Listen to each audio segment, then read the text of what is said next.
আরে অভাব দূর করার জাস্ট কয়েকটা টিপস দিচ্ছি, কথাগুলো মন দিয়ে শুনুন, আপনারই কাজে লাগবে। সর্বপ্রথম যেটা করতে হবে তা হলো রোজগার বাড়ান। বন্ধু, আপনাকে ইনকাম বাড়াতে হবে। আপনার সোর্স অফ ইনকাম যেটা রয়েছে তাতে হয়তো সংসার ঠিকঠাকভাবে চলছে না।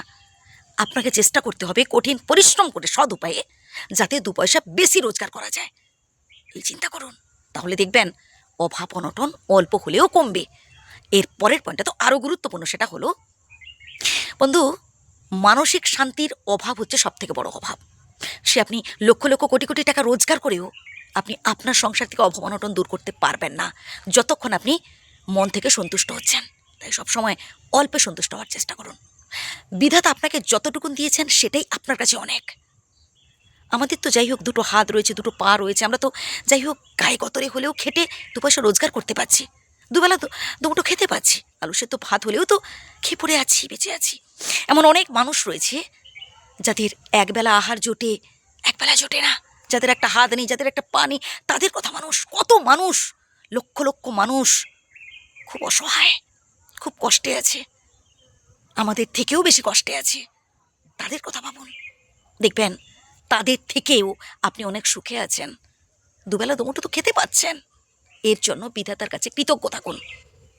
এর পরের পয়েন্টটা আরও গুরুত্বপূর্ণ, সেটা হচ্ছে পরিবারের মধ্যে ঝুট ঝামেলা অশান্তি যাই হয়ে যাক না কেন নিজেরা বসে মিটিয়ে ফেলার চেষ্টা করবেন। এই যে কিছুক্ষণ আগে বলছিলাম মানসিক শান্তির অভাব, যখন সংসারে দেখবেন ঝুট ঝামেলা লেগে থাকবে, সবসময় দেখবেন যে একটা অশান্তি লেগে আছে, একে অপরের থেকে কোনো না কোনো কথা লুকিয়ে রাখছে, একটা দূরত্ব তৈরি হবে পরিবারের মানুষজনের মধ্যে, তখন দেখবেন অভাব অনটন ঢুকবে সংসারে।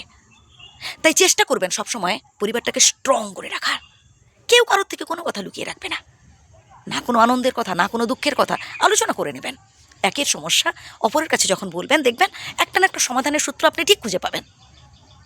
এর পরের পয়েন্টটা আরও গুরুত্বপূর্ণ, সেটা হচ্ছে আমরা অনেক সময় লোক দেখানো কাজ করি।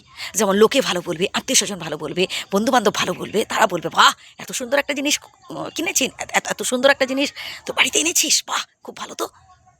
বন্ধু, অপরের চোখে ভালো লাগাতে গিয়ে কি অপরে ভালো বলবে এই ভেবে যদি বেহিসাবি খরচা করতেই থাকে নিয়মিতভাবে, তাহলে একটা সময় দেখবেন মাস শেষ হতে না হতেই সংসারে অভাব দেখা দেবে। বন্ধুবান্ধবদের কাছে হাত পাততে হবে, কিংবা মহাজনের থেকে টাকা ধার নিতে হবে। আর মহাজন একটা সময় দেখবেন ধার দিতে দিতে যখন ক্লান্ত হয়ে পড়বে বাড়িতে এসে উপস্থিত হবে টাকা নেওয়ার জন্য। তখন কি করবেন? তাই বলবো আয় বুঝে ব্যয় করুন। আমার সামর্থ্য অনুযায়ী আমি চলবো, আমার ইনকাম বুঝে আমি খরচা করব, আমার রোজগার বুঝে আমাকে খরচা করতে হবে। আমাকে তো কেউ একটা পয়সা দেবে না, আমাকে আমার ক্যাপিটাল অনুযায়ী চলতে হবে। এতে যদি কোনো বন্ধুবান্ধব আমার সাথে না মেশে, না মিশবে। আর শেষে জাস্ট ছোট্ট একটা কথা বলবো, সেটা হচ্ছে কর্ম করে যান বন্ধু, কর্ম করে যান, লক্ষ্য স্থির রাখুন, সৎ পথে থাকুন, অপরের উপকারে সাহায্য করার চেষ্টা করুন, দেখবেন আপনারও ভালো হবে, আপনারও ভালো হবেই।